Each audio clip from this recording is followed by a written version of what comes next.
I think we need to give help to these encampments, and the more we treat them as criminal and try to clear them away, the worse it's going to be for people. When we have tourists coming in, it's so embarrassing because I have a lot of people who come to LA and they're like, oh, let's go see the Hollywood Boulevard, and you see people pooping on the streets, tents, and they're like, this is a third world country. Being poor is a choice. Step forward if you agree with the prompt.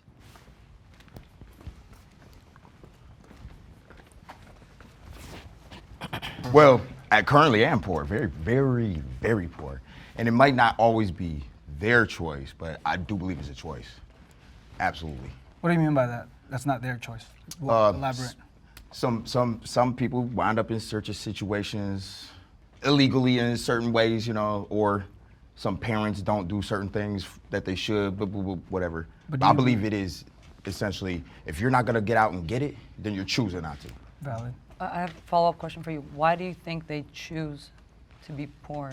Because it's hard to build. It's hard to build something, and it's scary to build something, and there's more excuses. There's more excuses than there are solutions. A lot of times the reason someone's poor is because of they lose here before they lose anywhere else. Because we all have the same amount of time in a day. I know it sounds cliche, but it's how you're using that time. So 100%, if you're spending your day and you're not choosing to be productive in any way, it could even be as simple as getting a job or working, saving some money. I think that's how you stay poor. So especially in the 21st century, when there's thousands of ways to get out. Tech. Yeah. Yeah. You can get it with AI. I mean, I would say if you're under the age of 18, you're a child, you know, but after the age of 18, everything beyond that point is it's your choice. I believe that if you have a mental disability or a physical disability, that obviously you're not in the same playing field. More likely you are going to end up in poverty. But if you don't have any kind of disability, then there really kind of is like no excuse for me, I feel like. And if you work hard, go to school, put yourself out there, commit, I feel like you should be successful. I think ultimately being poor is a choice, but there's a ton of nuances. If you look at Mexico, for example, it's like 130 million people. It was like 55 million of them can't find like adequate housing. That's not their fault. So I'd say there are cases where people have no choice in them being poor. 80% of the people that are unhoused is due to trauma. Think of you as, you know, you're doing whatever you're doing in your life. You got a job, you're a plumber, an electrician, whatever, you're making a decent wage. And your wife and kids, they're coming home from a soccer game, semi-truck T-bones them, they die. That would be such significant trauma that could really easily lead to not wanting to work for a little bit. 80% of Americans are living paycheck to paycheck. So if you can't go back to work, or you don't have a community and a support system in place that can help you get through that and the capital to get through that, it's a pretty fast domino effect from you're missing work, you're missing rent, you're in a shelter, you're on the street, and if it's that type of trauma, the fastest way to get out of it is going to be a substance. The lack of trauma being addressed is the biggest contributor to the unhoused crisis that you guys have. I kind of disagree with that because I know you said trauma causes it, but I think trauma is also subjective, right? Like there's like the parable about the two brothers where their dad was an alcoholic and then one grows up to be an alcoholic and he blames his dad. Now there's the other brother who he grew up, became successful, didn't touch alcohol. They ask him why and it's the same reason.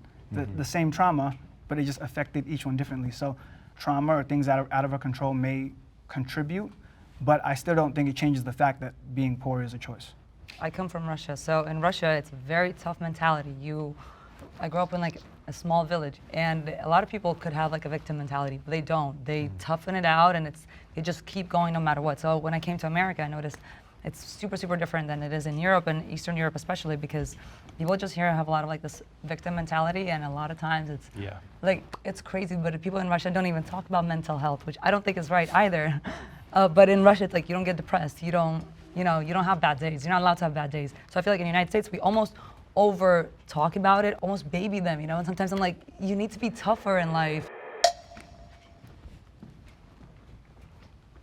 I first want to say that seeing people come up here and say that poverty is a choice is very highly offensive, and I want to let you know that all four of y'all being millionaires, I find that deeply insulting for you to say that it was a choice for me to be poor. Now, one of you brought up the myth that if you go to school and work hard, then you'll just be successful. I graduated from UCLA despite getting my GED in prison. When I went to LSU to study for my MFA, I went there as a single parent with my daughter to Baton Rouge, and we were homeless there. And working at LSU as a graduate teaching assistant, I was still in poverty. My daughter couldn't access good schools because of racism. She was in a segregated school where she didn't get the same services as the white kids. And it's funny for you to say that you come from Russia, and so we have a victim mentality here. But you can come from Russia to the United States of America and have white privilege that I can't access. I've been arrested for walking through Los Feliz just for the color of my skin. Is that a victim mentality, or am I being victimized? There's a big difference there. So I want to say that all of you should check your privilege at the door. I never chose to be poor. No one from my background has ever chosen to be poor. Neither do any demographic that is living in poverty in this nation. We face discrimination on a daily basis, and we're doing everything in our power to lift ourselves up by our bootstraps, as you tell us to. But continually, you guys get all the benefits, all the resources. We don't have any type of homeless PACs that can go lobby on our behalfs. We don't have any representation, and we don't have any real opportunities. So you don't have any opportunities? Do I have the same opportunity as you? Absolutely not. Absolutely not. Your words mine. We don't have. We don't have representation. We don't have the same opportunities. No, your words was. Yeah. We don't have. We don't have the any same opportunities as you. We don't have the same opportunities. So we're as changing you. the wording, which is fine, and I can't even possibly disagree. I'm not in your shoes. I'm walked in your shoes. I'll say this. I grew up poor. My mom immigrated from another country. I'm brown. I'm almost as dark as you. You know, I understand where you're coming from, because I do agree that it is harder as a black man to have opportunities, but at the same time, explain all of the black millionaires I know that are close friends of mine that feel the exact same way. And I wish one of them were here, because then he could speak to you. It's harder coming from, I guess, white people. I'm the brownest one, so I feel like I have to speak on their behalf. But we came here, I had a single mom. Dad left when I was like 2 years old. So I understand how it feels to have nothing, but also at the same time, you don't feel like you have any opportunity? Because you bring up exceptionalism and you try to use yourself and really insulted me by talking about the color of my skin, you're almost as dark as me, because you try to bring up there's other black millionaires. But See, what you're doing right now is you're trying to talk about anomalies for my community. There's a racial wealth gap that you can't address. You're not an African American, and you bringing up a couple millionaires here and there doesn't change the fact that the majority of all the wealth in this nation is in the hands of white people. African Americans here have not gotten any reparations. Wealth has not been passed down for generations. We had to deal with redlining. We had to deal with Jim Crow. We still to this day. I was the first one in my family to be born with civil rights. My dad was born before the passage of the Civil Rights Act. I don't have civil rights. I've been wrongfully convicted, wrongfully arrested. I started getting arrested at 11 years old. I'm not brown, I'm a black man in America. And I don't relate to your experience or what you're bringing up. Because in my communities that I've lived in the poverty I've lived at the Union Rescue Mission in Skid Row, I've lived in South LA, in the ghettos, where I've lived at, there are no millionaires. The only millionaires are the real estate owners, the slumlords, who are exploiting us. Show us where in our community are these opportunities. Where's the investment? I'm not disagreeing with you. I agree that it's going to be harder. I'm not saying it's not going to be as easy as it would be for anyone else. I'm not saying that. But you just said that I chose anomalies, people that are exceptional, exceptionalism. Do you believe you can be exceptional? I'm not here to represent myself yes or and no my question, exceptionalism. I'm here to represent the unhoused. I understand, but And when I go to I'm Skid Row, asking- the data shows and my life experience shows that most of them did not get to go to Wait, we UCLA can't like I catch did. up. The data, bro. Do No, you feel like it's you not- can it's be? not Do F you the feel? data. Do you No. feel like you can be exceptional? It's just yes or no question. And I'm not answering your question. Well, I laughing. represent the unhoused. Wait, I'm not here to be an anomaly. I'm here to represent the people. Okay. I was gonna say, here's just one thing. I was gonna say, you brought up the race inequality. I would also like to address the gender inequality. I'm a female. Do you know how it's crazy for me as a female to even have a job in my country? So coming to America, I was at a disadvantage too. You know, I didn't speak any English, zero. I had zero connections, no friends, nothing. So of course I could have played the whole, I'm an immigrant, I don't speak English, I'm a female card, but I didn't, you know? So I think you can really get out of it, and it is tough for everyone, but you know, you can't be stuck in this mindset. So for you to say And poverty well, is a hold on, choice, bro, hold so on, for you to say, bro. I'm a responder. If you say poverty is a choice, then you just insulted all the women that are in Skid Row. I still think all the it's a women choice. like my mother who went missing in 2011, chronically homeless. still- These are some of the women who are assaulted, some of the most vulnerable women in this city, and you said that their poverty is a choice. They're choosing to be Hey, let intense, Buddy talk, bro. being assaulted, But a lot of them and do go through what drugs they're too. going through. A lot of them do drugs. So. What does that? What do you mean by the drug part though? Because, well, I know a lot of people that are on the streets, do drugs. And Yeah. I've, luckily, thank God, I've never touched a single drug, because even if there's 1% Not chance you even could get marijuana. addicted, I just don't want to take that chance because Yeah. I see how those people live, and I would never want to end up like that. But that gets to my point, I think, about is poverty a choice? Because the drug abuse, the drug addiction is a big part of that. About 6 years ago, I met this guy, and I was already not doing very well, and he pulled out 2 needles, and my life was changed forever, and I was on the streets. And I think that I get that I made a bad decision by starting drugs in the first place. I'm not denying that. But at the same time, the people I've met on the streets, they're not, you say like we're playing victim. I think that these are some of the toughest people I've ever met, and we're struggling from a significant illness that is beyond our mental control. It's hurtful to hear that poverty is a choice when there's people battling with drug addiction, and that's a significant thing. And drug addiction is not a choice. I think that some people are born with drug addiction. That's genuinely what I believe. Do you think getting clean is a choice?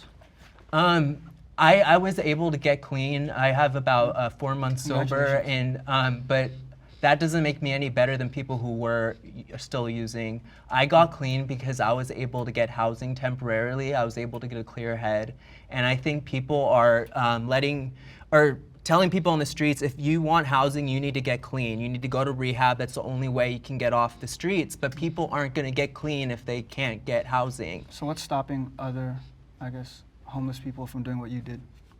Because they don't have the same opportunities I did. I knew somebody very high up in the Midnight Mission, and she was able to get me into the cafeteria to just spend the night, and I was able to get a clear head. Not everybody has that opportunity. I was actually going to touch on something that Kate said. Like Kate, you agreed that being poor is a choice, but then you also brought up like disability, kind of putting on a different playing field. For me personally, I have autism, and it's made it difficult for me to maintain employment, kind of like because social differences and like sensory difficulties and like with time management. Like throughout my whole life, I actually dropped out of high school 3 different times. I did end up graduating, but those same challenges that affected me in childhood, like I'm an adult now, but you don't grow out of that. And I get by mostly with like gig work and like odd jobs, but at the end of the day, maintaining stable employment is something that I want to do. And actually, studies show generally like 40 to 50% of homeless people actually are employed. So I think there is this big misconception that they're all like, you know, on the streets, like just doing drugs and they don't want to get better. And even the ones who aren't or can't still, I feel like deserve compassion because sometimes there's a lot of nuance to it. Thank you so much for sharing. Congratulations on that graduation. Oh, thank you. It was so hard. So proud of you for keep Thanks. going. Like that's amazing. Exactly. Like you have like a mental disability, which does set you back. You know, it is so much harder for you, you know, than an average person with a clear head. It is. But I'm so proud of that you keep going, that you're not giving up. You're amazing. Just Thank you. bow I down to appreciate you. that. So do you guys think it's a choice for us to be poor? Well, it depends. Like, do you guys have a mental disability or a physical disability? Like, I feel like Yes. think- I'm So- no hard feelings. Yeah, just I think curious. with the exception maybe, I'm not well versed on that, so I don't want to speak on your position specifically, but for everyone else, I would say yes. So And I mean working as full-time- respectfully as possible. Yeah, So like- working full time, going to school, being a single parent with sole custody and placement of my daughter, doing everything right that I'm supposed to do. I'm choosing to be poor by working full time, by going to school, No, by bro, taking care of my child. That's a The beautiful thing is, thing. the thing is you having a 'Cause I'm daughter, poor. That's a beautiful thing. choice. That was your choice, was it not? I didn't ask you about. Did you ejaculate inside speak your on my daughter, girlfriend? bro. Don't speak on my daughter. I asked You having a daughter? Bro, Hey, don't no, speak no. on my daughter, bro. I asked Stop you it. a question. I'm asking you a No, question. I asked you a Is question. having Am I a daughter a choosing to be choice? poor? Yes or no? By working full time. So you want me to answer a yes or no question, but you want to answer a yes or no question? Is working full time choosing to be poor? Just Is answer the having a question. child a choice? Is working full time choosing to be poor? Why you can't answer the question? Yes. First of all, Yes, here's why. First I have a of all, daughter too, so I I know love where you're that coming you work from. full time. I think right now you're trading your time for too little money. You gotta find the skill that'll allow you to trade your time for more money. Because you're working full time, you're grinding it out because you gotta make ends meet, right? Regardless, I know you seem like that type of person. I could hear the passion in your voice. You need to find a way to trade your time for more money, so that when you work full time, it gives you more leeway, more freedom, better life. I agree. So you see it as choosing to be poor. For you, 100%.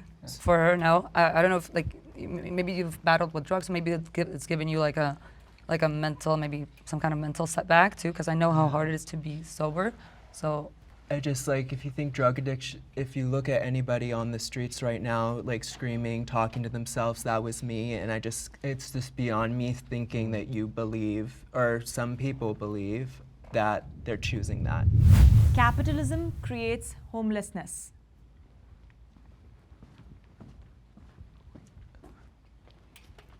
Yeah, so my perspective is whether you're looking at laissez-faire capitalism and you're looking at the industrialists and those who were, ultra rich, that created a system where the majority of the people are living in poverty and many of those people do not have homes. It's an exploitative system. And those who have access to the capital, usually passed down as wealth through generations, wealth transfers from grandfathers, fathers to grandchildren, children, and those of us who are locked out of that capital are the exploited labor pool. So being homeless, they subsidize our labor in Los Angeles. They'll even go to the point where you will get a subsidized job where the employer gets to use your labor for free. They don't have to pay you a penny. I've worked many subsidized jobs. Capitalism is the system that does this. Socialism, systems where we all work together. Communism, systems where we all get an opportunity. We're working together, egalitarian, or those who have are actually helping to take care of those who don't. They don't create homelessness. They actually make sure to prevent homelessness. So capitalism is an insidious system that keeps many of us locked out of wealth, that keeps many of us in homeless shelters and dying on the streets homeless. You're really well educated on all this stuff. The way I see it, I guess, in the capitalist system, there's not really much of an incentive to help unhoused people. In fact, I feel like there's an incentive to kind of push the unhoused people down, push them away. And as someone on the streets or who was recently on the streets, I could feel that pressure. Like I felt it whenever I walked into a store and then I felt like I wasn't wanted. Security would meet me, people would go away, or people moved away from me at the bus, or seeing a bus stop. You know how there's that rod in the middle of the bus stop? And you know that the city deliberately put that little rod there to prevent somebody from being able to lay down because they don't want us there. And I think a capitalist system does incentivize that. And I don't know the solution. I don't know much about socialism versus capitalism and all that, but I just know our current economic system is devaluing the interconnectedness of humanity. Exactly. And economists and others can speak of capitalism as if these systems are in a vacuum, but in reality, these systems are tied into our reality as lived human beings. So we have to deal with white supremacy in our capitalist system. 40% of the homeless here in Los Angeles are African American, and there are historical causes and reasons for that. So while someone who was white or who was brown, who was a newly arrived immigrant can show up and say, hey, those black people, they just don't want to work hard enough. They're lazy. It's their culture. All of these excuses and myths that they want to make up. There's actually historical reasons for why our communities were destroyed, like in Tulsa, Oklahoma, Black Wall Street, for why highways were built through our communities, for why you have Nuri Martinez and others on the hot mic in the city council saying that they don't like the blacks, redlining, and all the exploitation that we experience, all of what we still deal with on a daily basis. This is all part of capitalism, and they're mistreating us. Like you said, they won't even let us lay on a bus stop. They don't even look at us as human beings. That is an insidious system. Oh, I was gonna say, Russia actually also had slavery. Did you know that? They enslaved their own people too, and they killed millions of their own, but no one ever, talks about that. They worked on the fields, 16-hour days, it was the same thing. But again, that happened like 100 years ago. Slavery in the United States, of course, it's a huge part, but that happened like 300 years ago. That was their life, you know what I mean? Like, you didn't have to do that. I didn't use that to come in here and say, oh, I have a tough life too. It's a man's world out here. I just should give up, No, I don't know. I don't know what you mean. See, my situation is nothing like yours. I don't know what you're talking about. You were able to come over here, like you said, as an immigrant and access white privilege that was put into place for you to access. Meanwhile, like I said, my father was born before the passage of the Civil Rights Act, born without civil rights, drank from segregated drinking fountains. My grandmother was born a sharecropper and escaped out of that situation. And the ending of slavery is not suddenly a glorious moment for African Americans like you're trying to paint it to be. It ended 100 years ago. No, we still deal with the issues today. So I don't know what you're talking about. I dealt with racism in my own life. I walk down Los Feliz, I get arrested for the color of my skin, stopped, detained, questioned, profiled, even held in jail without being convicted of a crime. I have no clue what you're talking about. Okay. You speaking on Africans and African Americans and our experience and trying to compare it to Russians, I have no idea what you're talking about. So I'm also black. I've gone through the same type of racism, the same N-words, the same small hick towns, all this stuff the same. And I never look at it. I never think about it like that. it's like, why does everyone have to bring up something that held someone else back? It's always, oh man, they did this to the blacks, or the blacks did this, or the Mexicans did this, or what about the good things? What about hey, did you see that dunk? Did you see that garb? Yeah, I mean, I hear a lot of negativity around capitalism all the time, and I totally understand it. And if you look at the system that we have in place right now, and you blame, government bureaucrats for being in bed with the billionaires and the business owners and all that kind of stuff, and you think, oh, that's a big problem, which I hear a lot from people. That's not capitalism. That's cronyism. That's where business interest and government interest are inextricably linked. Capitalism just means private ownership over the means of production. As we were standing back there, you're talking about socialism and communism. I mean, that's a slippery slope to go down. You would know. Yeah. I come from a country that's more socialist leaning. We do pay a bit higher taxes, but we have universal health care, right? And you look at the happiness index of Denmark. You look at Norway, you look at Finland. These are places that have a mix of capitalism and socialism. I'm not saying pro-socialism in any way, shape, or form. That said, it does have its benefits. The blame that so many people put toward capitalism, I think, is misplaced. Capitalism, I personally think, is an absolutely beautiful, amazing, incredible system, and it's not even close to perfect because it's a system. Socialism is a system. Communism is a system, albeit a horrible one. And human beings, and human behavior, and human nature is very rarely factored into these systems. That's what drives these systems. Would you agree? Yeah. I would agree. If we had a system of capitalism and white supremacy wasn't involved because it wasn't imposed upon us, maybe we would have a different history. But the reality isn't like that. The reality is that this system of capitalism that we're under, it was involved in slavery. So like you said, it is about the human interest, and that comes into play, not just what's on paper. Like you said, when we're out here in LA and we're homeless, we have nowhere to go, we can't even lay on a bus stop. Where are we supposed to go? It's a crime for us to even exist in a society. So where are we supposed to exist at? I'm not understanding. Where does the system want us to go? The Olympics are coming up. I think the only thing you're not understanding is the prompt, which was about capitalism. Right, that's capitalism. I think capitalism if the prompt was pink puppy dogs, we'd end up at race Right, like within so- one step. So I'm you getting. can take race out of it because Yeah, you can we don't deal take with the race out of negative it? aspects of race. You're not oppressed through the color of your skin. So But if can you we can take- take race out of capitalism, it's a part of capitalism. Who started capitalism? Who started the system? Well, I'll say this. I can tell you, it wasn't a black man in Africa. The United States is not the only country that has capitalism. Right, I said who started capitalism. Do you know? Was I it mean, a yeah, black man in it was Africa? It went from feudalism to mercantilism to capitalism, and it was like a naturally evolving Did structure. it naturally evolve in Africa? It's a flawed system. No system is perfect. I agree, like it may create some homelessness. It might make some people's lives harder, but I think it promotes being great. It promotes you to be good. America is the wealthiest country in the world because of capitalism. The most capitalistic country, wealthiest country in the world. In fact, capitalism has driven prices of food so low, more people die of obesity here than starvation, right? There are 1,600 new millionaires created every single day. Me personally, I employ 20 people. They take care of their families. They live good lives, right? So imagine, I'm not even that rich. Imagine a billionaire. They're hiring tens of thousands, 20 thousands of people. So the more businesses you have, the more people that are taking advantage of capitalism, it's not just taking care of them. Like, yeah, I'm paid well, but also there's people that work for me that also have good lives because of it. So I think capitalism creates growth and it creates prosperity across the board. And it's not perfect, but it's the best we got. Homeless encampments can be dangerous and should be cleared.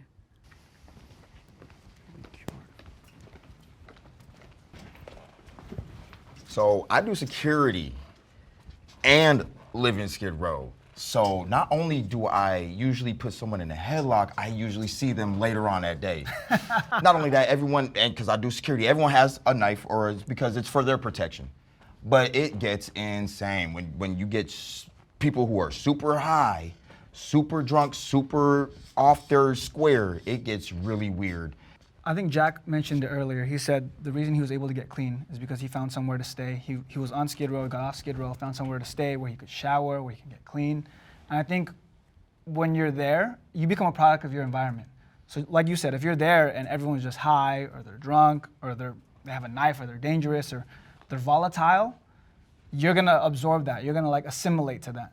So I think it is a little bit dangerous. Well, I was gonna say, I grew up in Europe, so growing up, I was never worried about just going outside. I'm so used to going for like walks in like middle of the night and midnight. Coming to LA was a huge shock because I live in West Hollywood, which is a pretty okay area, but still, like, you cannot go outside past the dark. And I was walking one time down the street, and it's, again, in West Hollywood, nothing crazy, daylight. This guy comes out of this tent, pulls out a knife and starts like chasing me. You never know what to expect those people because you don't know what they're on. So that's why they're dangerous, and that's why I wish the city of LA would provide a better solution, because in other countries it's not like that, and other cities it's not like that. In other states in America it's not like that. So I don't understand why LA is just so bad.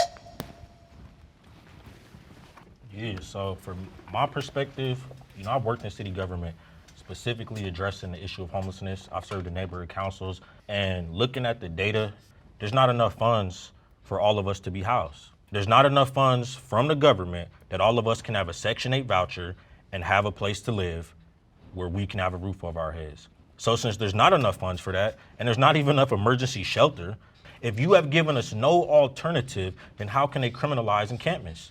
That's us doing the only thing that we can do to survive. Making a common space where we can all live, we can all set up what we need, and we can all survive. To pathologize us and make myths about us that we're in there doing drugs and drinking and all this stuff is going on. I've seen lots of homeless encampments where everyone is following the law, waking up, getting their bike, going to work, coming back, and it's just a place for law-abiding American citizens, many of them veterans who have served this country, to have a place to live, because the cities, the states, and the federal government won't even give us a roof over our heads. So I absolutely disagree. I've Yeah, never I seen that disagree. encampment. And I've seen a lot of encampments. I've never seen that encampment specifically where I have seen grown-ups smoking crystal meth on the property of the police station every single day since I got here. I do not know where these law-abiding, veteran, church-organized encampments are. I just haven't seen them.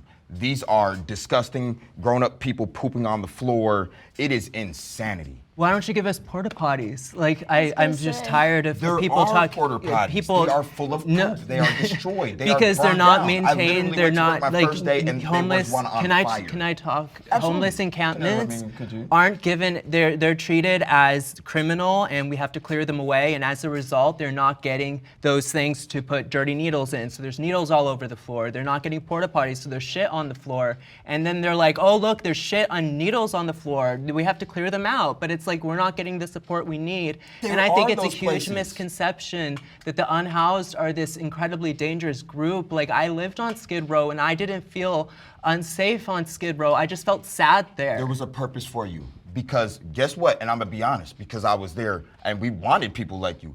You are the reason there is a Skid Row. Someone has to buy these drugs. Someone has to buy these drugs on Skid Row. So you're gonna be allowed. You're gonna be allowed. But when I come through and they notice that I'm not buying drugs, people check me and try to check me every day, but I don't go for that. I'm telling you right now, there's the refresh. You can do laundry. There's open bathrooms all night, 24/7. There's places for clean needles. Fourth and Town, you can get them every single day of your life if you want. Now you can make the excuse if they don't exist, it says don't exist. Those places are open and they're around and there's many of them and they're close. But people get high and they get confused, Well, and there you go. and that's the truth. And they're not given the support or the resources. They're not Doesn't saying sound like, like the "Hey, come Christians here." or the veterans. And I just think the question is like, are these encampments like I was my worst off when I was all alone. When I was in an encampment, I felt like protected. I felt like I had friends. I felt like I had connection, and I was able to bring my drug use down a little bit. When the encampment I stayed at closed, I was all alone, and I got lost, and I got confused. And I know it's my fault. I know I decided to use drugs, but these drugs are really powerful, and people underestimate what they do to people's brains. That's all I'm trying to say. And I think we need to give help to these encampments. And the more we treat them as criminal and try to clear them away, the worse it's going to be for people. Well, I agree that they're, again, well, I'm not a big fan of free handouts. I do believe that you should have basic needs, such as like, shelter, running water, maybe a restroom. But I think they should be cleared because it's not aesthetically pleasing to Where LA. are you going to put them? It's Tell me, let's say you got 1,000 people. I don't think there should be homeless people in the first place. I think we should build Okay, mental. but there is. I'll just finish yeah, really yeah. quick. It does There not are exist. a ton of homeless people. There's like, what, 775,000 people that experienced homelessness last year, I think is the stat, right? Let's say there's 1,000 in one encampment. And the cops come along and go, okay, let's get rid of it. Yeah. Where do they go? Well, I think if they have a mental, because Yeah. Reagan closed down a lot of mental hospitals, so I think the United States ideally should build a lot of mental health institutions, and the people that do have mental health issues, they should go there and get all the professional help, because there is help out there. Canada. It's But you know, a lot of times when we have tourists coming in, it's so embarrassing, because I have a lot of people who come to LA and they're like, oh, let's go see the Hollywood Boulevard, and you see people pooping on the streets, tents, and they're like, this is a third world country. Tourists are gonna stop coming, and that's money. That's money that LA is losing. Business is gonna stop coming. A lot of companies are leaving LA. the disconnection here is they should be cleared. Like, just tangibly take a moment and think about that for a second. Think about a massive homeless encampment. Where the fuck are they gonna go? They should be cleared is like, I'm human, they're not human, right? It's an egregious thing, to be honest with you, to come out and to agree to. Well, I could do the same exact thing, right? Why don't I just grab a tent and like pitch it in someone's, like go to Beverly Hills and pitch a tent? Like, you don't do that. You just don't do that. You just can't go pick a place and like be like, oh, I like this real estate, it's gonna be mine. You don't do that. You pay for each inch in LA. Like, it's not safe for me as a girl living in LA, because as a girl, when those guys they're out, I go for a walk. It doesn't matter what time of the day now. When they start chasing after me with a knife, that is scary. I don't think you've been in that situation, but for me as a girl, I've 100% been chased with a knife. I've had people on our trips be threatened with abduction at gunpoint. I've seen it. I've been in a lot of different communities, Yeah. and I genuinely think it's because of that work that they're fucking human beings, you know. And you're talking about the very small minority, and I totally empathize Well, with your situation I of don't someone think so, chasing you 'cause with a knife. That said, you're saying they're on drugs, they're scary, all that stuff. That's very like, again, dehumanizing of a population is very, very much human. And my one point here is, where do they go? Also, the big benefit of the encampments is that when I lived at the Poinsettia Park encampment, and resource trucks would come by and they would be able to pass out clean needles, and they were able to get a majority of that encampment into longer term housing because we were all consolidated together. If there are no encampments, we're all scattered everywhere and the help isn't as easily accessible. yeah, but nobody should be in a tent in the United States. Like, no, because if LA is too expensive, which rent is crazy expensive here, right? Go somewhere else. Like, Can they sleep on your floor? what is it? Can they sleep on your floor? No, I'm saying go. No, I'm saying go to a different state that's more affordable, like West Virginia. I just bought a house in West Virginia. The house is like 25. Can they go sleep at the house? 25,000. It's so cheap. Like, LA is the second most expensive city in the United States. People that live here pay a lot of taxes, so they would want to have a nice environment. So if it's too expensive to live here, like literally in any other states, New Mexico is cheap. You know, like there's If you're homeless, if someone's homeless, you think they can afford to relocate yes, to another state or they city? provide now with the. Yes? They can provide them with the bus tickets, with like. And then when they get there, they'll have a home? Go reconnect with like a family member that perhaps lives in a different state, or perhaps a friend. They should have made at least one friend in a lifetime that could, in another state. That's you your know? privilege talking. We don't have family members to go live at their house. We don't have. That's the whole point. I And don't have also, that. like with you, like you said, LA is so populated. It is really expensive, but also you have to consider the higher the population, the more resources there are for homeless people. Like if I go to Bump, West Virginia, am I going to find a food bank? Probably not. In some town with 5,000 people. I think you will. Maybe, yeah, maybe one that only is open on Sundays, and maybe I'm working that day, or like there's not like 20 at any time in downtown LA. I know that I'm near 20 food banks. There's at least 5 places near me that I can wash my laundry at if I have a job interview. These resources, the higher population you have, the more access you have to them. So it's not like, oh, why don't we just ship them somewhere cheaper? But I think if I can't afford a lifestyle, like for example, I can't probably afford Monaco. Monaco is the most expensive country in the world. I'm not gonna go and like try to set up a tent there. There probably is resources there to help me, but I'm not gonna move to the most expensive place in the world, knowing that I can't afford it and knowing that I'm gonna be homeless there. That's not the. You're gentrifying us and quality of telling us life. that if you can come in, displace us, and we should go somewhere else. Displace who? Yeah, you are gentrifying us. You said that you can come to Los Angeles because you're wealthy, because you have money. You said you came from Russia, you have money, you bought a house in Virginia. Hold on. You bought a house in Virginia, so you can come to LA, you can gentrify, you can displace people. Historically, a lot of the people who are homeless here in Los Angeles are natives of Los Angeles, many of them black, many of them gentrified by people just like you who arrive, displace them, price them out of their own neighborhoods, then change the way that neighborhood looks, and suddenly that neighborhood that wasn't invested into for decades while black people were living there through benign neglect is suddenly invested into when you moved there, and they should just go to Virginia. I think we should take race out of it, please. But wait. Do we all agree that homeless encampments can be dangerous? They're disgusting. Yeah. They smell dangerous.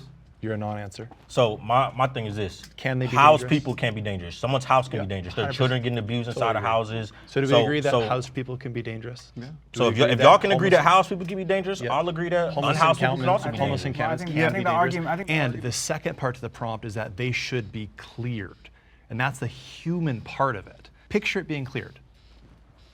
So no, picture it. How do they clear it? What do they Honestly, use you to know, that clear it? actually happened in my neighborhood. So I was off of Sunset and La Brea. Everything was cleared out, and then they put these like planters with like cactuses or something like that to keep people from camping in that area. And I thought, wow, that's crazy. And it only lasted about a week, and then it went back. But I wonder where everyone went, because as a resident of Los Angeles, I'm just like, man, it'd be nice if everyone was pushed to a certain section, not like cleared, like dispersed you're on your own. It's better that everyone's housed together, in my opinion. Kind of like when you guys were talking about, like you're more of in a community. I mean, I can be completely ignorant on that topic, but just from what I was seeing there, I'm like, oh man, I wonder where everyone went. The system is rigged to keep the rich rich and the poor poor.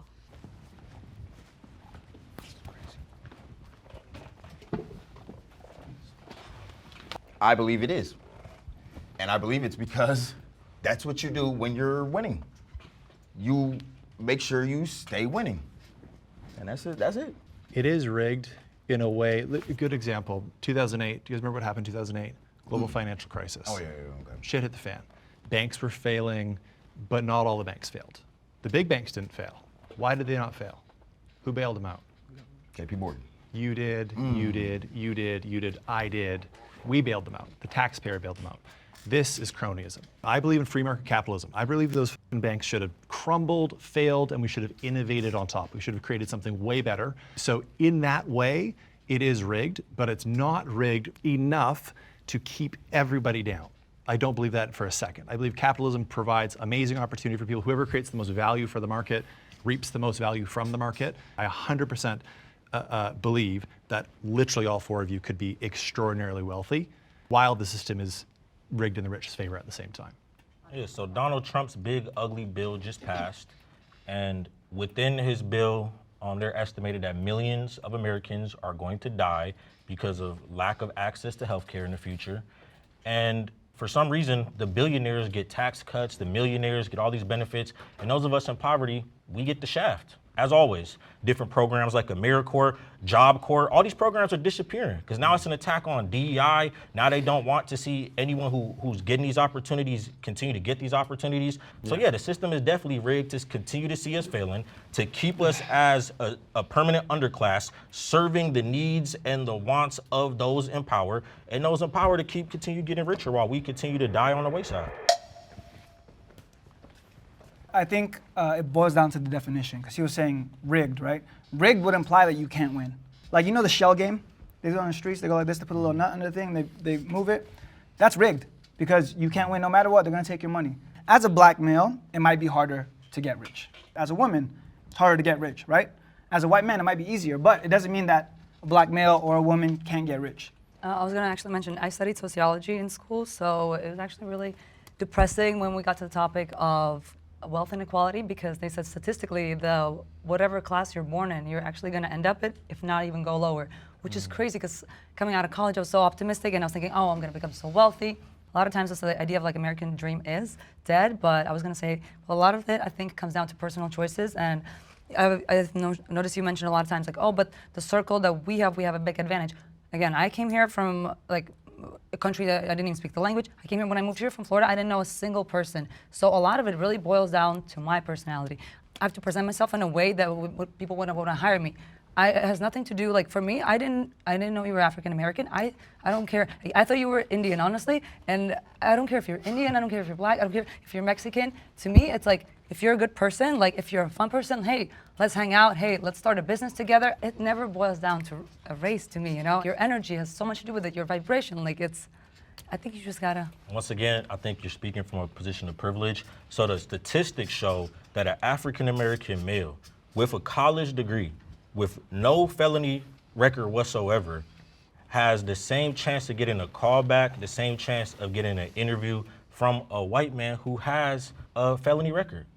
What are we talking about here? We're not going off of people are just treating us the same based on our energy and our vibe and what I'm giving off of. People are treating us different based upon our race, whether you like it or not. You took the race out of this whole segment. Well, then we're talking about a system that's rigged. This system is rigged in your favor, not in my favor. I'm a female. Statistically, you should be my boss. If you were born in this country, you have such a big advantage over me. Who benefited the most from DEI programs? What DEI White women. programs? DEI programs in America, the majority of all DEI programs in America, who benefited from those programs? Which minority got to get those benefits? White women. You don't know the history of the country that you're living in?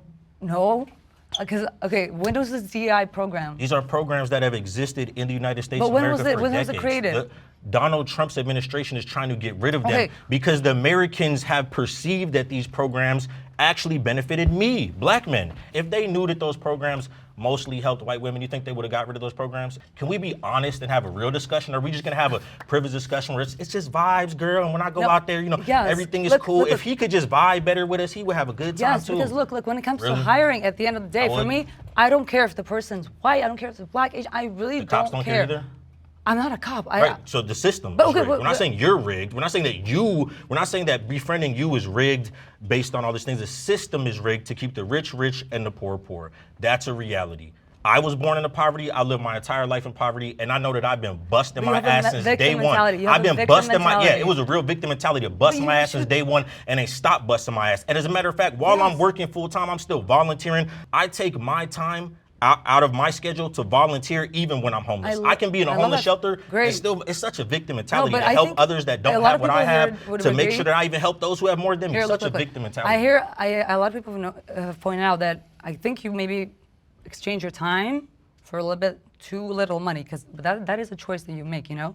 I think you could get a better job than whatever you're getting paid, you know? I think you should be able to afford rent, because you're a smart guy. I work a lot of hours. Sometimes I work like 16, 18 hours a day. I think you could work that too, you know, and I think if you work that just as much, you could make amazing money. You could move up in the world. The sole placement and sole custody of a child. I'm gonna work 16 to 18 hours a day. Where's my child gonna be at for those 16 to 18 hours? Well, again, you're having a child, that was your choice. That was not but you just created a false hypothetical situation where I'm gonna do something that's not going to act. I'm not living in imaginary world. I'm living in a real world. I'm a single father. I'm an African-American dad. I live in Los Angeles, California. I live in the United States of America. This system here is rigged to keep the rich rich and the poor poor. If it's too expensive in LA, live somewhere else. I've lived all over the United States of America. And the reality is that someone like me, the data is showing, is not getting paid a fair wage. That's already starting. I think all this racism dying off. If anything, white people are afraid to be white now. So all this is dying off, and nobody owns slaves no more, and you know what I'm saying? But come on. You're saying that racism is dying off and all this type of stuff. The reality is right now, we're dealing with a situation where far-right extremism is more of a danger today than it's ever been. Where the president is inciting fascism and inciting racism in his speeches, in his policies, in the fact that he's against our own Constitution. How is the system not rigged in favor of the rich when we have a billionaire president with an administration full of billionaires? The Department of Education head right now is Linda McMahon. The only reason these people are getting into positions not based on their qualifications, not based on what their education is based on the fact of how much money they have. The entire system is fully rigged in the favor of those who are ultra rich and against those who are poor. So, you know, as far as is the system rigged or not, I think people can argue to the end, back and forth, whether it is or it isn't. At the same time, I just want to say, who cares? Like, who cares? It doesn't matter. It's rigged. Okay, you have it harder. Okay. My dad told me this when I was younger. He's like, you're gonna have it harder, and who gives a shit? He's like, you gotta work hard anyways. At the end of the day, it doesn't change the solution, which, you know, the activity and your habits that take you to become successful or keep you out of poverty. it's gonna be the same. And it's crazy, bro, because you're so educated on a lot of these topics. And it's like, man, if I could take my philosophies and just put it in your body, I'd be a millionaire in a year. So it really comes down to that. You have so much energy, so much intelligence, and it's like, man, it's like if I can just channel that energy into this different direction, bite some different philosophies, and just be willing to say, yeah, you know what, maybe I am wrong. Maybe the way I've been living, there's gotta be something wrong because look at where I'm at now, I'm not happy with. And if that's the answer, that I'm not happy, then change must happen. You know, and you gotta be open to change. Yeah, I'm humble, I'm open-minded. I'll say this, everyone on this side wants to be where y'all at right now, and no one on y'all side wants to be where we're at right now, and that's just the reality. Wealthy people have a duty to fix homelessness.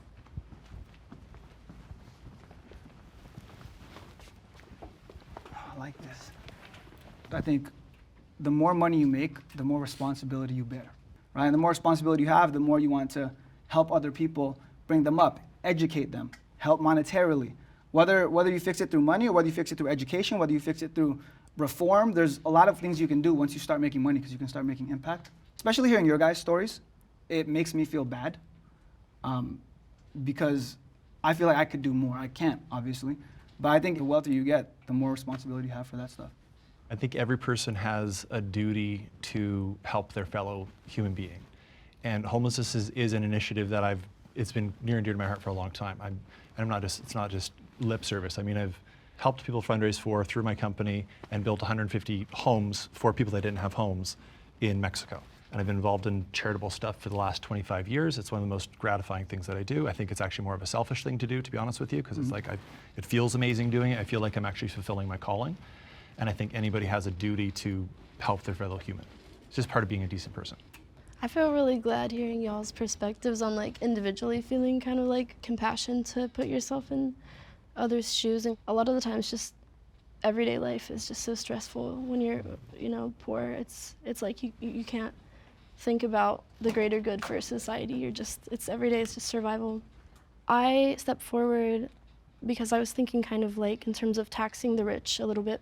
Taxes, you know, go to public services like libraries and roads, and I feel like those things are important more on a systemic level. And then you guys made a good point about like how you individually feel. That's not even something I had thought about with the prompt. So I was glad hearing like y'all's takes on that. Me too. It was, and I think just this discussion is part of helping, you know what I mean? I do think the rich have a duty to help the unhoused, and there's just this one thing, I always thought it was weird. I'm not saying that when I was unhoused, people needed to give me money, but I would panhandle a lot, you know what I mean? And whenever I was in like really wealthy areas like Calabasas, I wouldn't get any money from anybody. But if I went to like a lower income neighborhood, like if I went to East LA, I'd get a lot of money. And it just made me like wonder like why the upper class is more hesitant to directly help the unhoused. And I'm thinking maybe because they don't want us like staying in their neighborhoods and stuff. I think it's because they can't relate. Yeah. Because the reason this is I don't know if I'm allowed to do this, but I thought about this beforehand. I actually got everyone freaking little things so you guys get a stay at a hotel for however long. So all of you guys got one. There's $250 on this. Whoa. For any hotel you want. Thank you. Make sure you guys are good. I love this prompt, so I don't know if I'm allowed to do this. If I'm breaking the rules, it's for you. Thank you so much. Thank you, sir. But I think part of that is because people can't relate. Because I remember there was at some point my dad, there was an ugly little like divorce battle where he tried to sell the house and me and my mom were almost homeless. So it's like when I hear this stuff, it makes me sad. It sucks, and I feel like really grateful to have money now. So I wanted to make sure that you guys. I really appreciate I can't do like it's not much, but also just on the top I have goosebumps. It's crazy. Yeah, thank you so much. I really appreciate that. I got you. Yeah, you guys, everybody deserves it. And I would say, since you have that heart and that mind to do that, I would say get involved with organizations that are in Skid Row, that are right now fighting this battle. We don't have people to make sure that Gavin Newsom can hear our stories. We don't have people to make sure that Karen Bass can hear our stories. Being millionaires, I'll be honest, y'all can get to these leaders quicker and better than we can. I've been down to City Hall and tried to talk to them. They quick to throw us out of there. Let you guys go down there, petition, talk to them, ask them. They'll probably listen to y'all way faster than they'll listen to us. That's just my perspective on it. Yeah, I guess I just want to say from my personal experience, every successful like entrepreneur or person that's made a lot of money, they've always given back. they're actually some of the more giving people in my experience. I guess with the prompt, just the word duty as if they were obligated, it's like, I don't think it should be written anywhere, but I think it's a natural philosophy that if you've ever struggled and understand what that's like, that when you make it, it's like, how do you not feel good about helping someone else out because you've once been in their shoes? So, I mean, I agree with everything everyone was saying. I guess the word duty maybe threw me off. I think if you make it a responsibility, you're gonna cheapen it. Like if y'all were responsible for giving me a hotel every night, he would have pulled that out. I'd be like, bro, I'm gone with that. I don't know. You should have gave me twice as much, 3 times as much, because now you're obligated. I stood in a line for 2 hours almost to get this T-shirt because I was like, I need something to match these shoes, and I saw people in the line complaining. Somebody said, "Oh, they're not. They don't care about what they're doing." I'm like, bro, they're volunteering. If people are responsible for doing stuff for other people, then it's gonna turn more of like, why didn't you do that for me? Instead of why didn't I get off my ass and get it? We all also do have our own families, and I plan on being filthy rich. I mean, absurdly, disgustingly rich.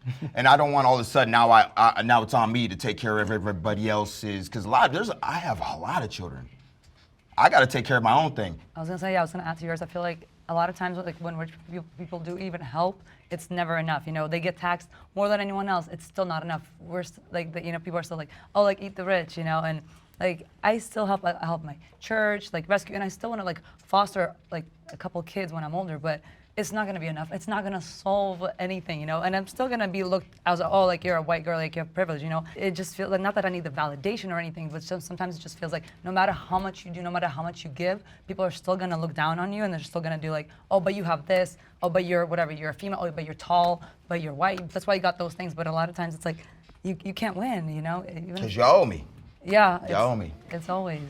I think I meant like not as much a legal responsibility necessarily. I think it's just we kind of overlook the spiritual connectedness of all of us, and that we have moral responsibilities for each other. So yeah, you maybe don't literally owe me anything. I think that we all owe each other like dignity and help and respect, and yeah. If you give people free housing, they won't be motivated to change their lives. Well, I am literally looking at people who are going through these housing processes every day. I'm going through it myself, but I do believe it should be a temporary thing. It should always be a temporary thing, because your parents should raise you, and if they don't raise you, you're not someone else's problem. And nothing should be free. And if there's this big utopia of free stuff, then it probably isn't in America. Yeah, so when I say this, I'm just speaking for other countries, right? You look at, like, I've traveled the world, you go to other countries, specifically like in Europe, a lot of them, they do this free housing thing. Really? And the people that are in this free housing, they don't work. There's just like a minimum thing where they're just there in this free housing, chilling. Which I don't think there's anything wrong with that. So I'm not saying there's anything wrong with that. I think with the prompt saying, if you give someone free housing, they're not gonna wanna work. I think that's true. I think it's completely counterintuitive, because if it's free, you know? Yeah. So I think anything that's given for free is usually taken for granted. Right. I think that's what it is. I know for me, like, I had a very traditional. Besides You're this, gonna use that. No, I had a very traditional like Asian mom, and I grew up in LA, so like I'm not like, she wanted me to be a doctor, lawyer, engineer. If she just let me stay in her house, if she was like, you know what, you could just stay here and figure your life out, I probably wouldn't have become successful. But she was like, no, get the hell out. She kicked me out. Having that something to motivate you or push you, it'll get you to work a little bit harder. Yeah. I mean, it's hard to apply that statement to everyone.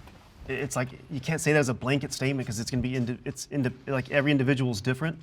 I'm very grateful I don't have a mortgage anymore. And it did kind of, I'm like, oh man, the motivation kind of does go down with it, but that doesn't speak for everybody. I think like housing is a baseline to make better decisions. At least for me, I wasn't able to get sober until I was able to get into a cafeteria to get out of the rain, and I was able to think more clearly. And there's an issue right now, especially in Los Angeles. That's the city I can speak from. But the easiest way for me to get shelter was going to a gay bathhouse. And like that's like kind of a fucked up system if that's the easiest way for me to get shelter, because the shelters in LA, they were not letting me in because I had a drug abuse problem. And I think there needs to be a place for people, even if they're using drugs, and not saying, hey, you can't get shelter unless you stop, because some people physically can't stop. And it's hard to stop if you're just on the streets, and you know what I mean? Yeah, I think there's extenuating circumstances. Like again, I've been involved in a lot of initiatives in mostly foreign countries, and like you said, like the poverty there is unbelievable, right? Like there's zero It's like choice. Americans don't understand. Yeah, it's not like for lack of trying that these people are homeless, like not even close. This is like the last house that we built was for a mom and 2 kids, and she's doing everything that she can. So it's just getting people a baseline to be able to ground and have the safety, the security, like the dignity that comes with having a place to call home, so that they can launch, because they're not worried about, oh man, there was a heavy rain today. That means the hillside that I live on, which is made of dirt, is gonna like completely flood out my house. They have to worry about like the most very, very basic things that hold them back from actually focusing on starting a business, running the business, making money from the business, making it more profitable, getting their kids in school. So I think it's more of like a launch pad than something that would inhibit. I agree with you. I think with me, my main point was if it's just permanent, I think that's where the issue comes, because then people will say, I'm gonna have this forever, I'm not gonna do this. I have no issues with people saying, hey, we're gonna give you free housing for 2 years. The reason that people would say it's forever and they want to just keep it, again, it goes back to trauma. It's like someone being unhoused is very rare. It's, in my experience and in the massive amounts of data that I've looked at, has very little to do with someone being lazy or not trying. I just remember being on the streets, like sometimes I would like make a sign and say like, could someone take me out to eat? And it's not necessarily because I was hungry, and I just wanted to like be inside and sit with somebody for a little bit.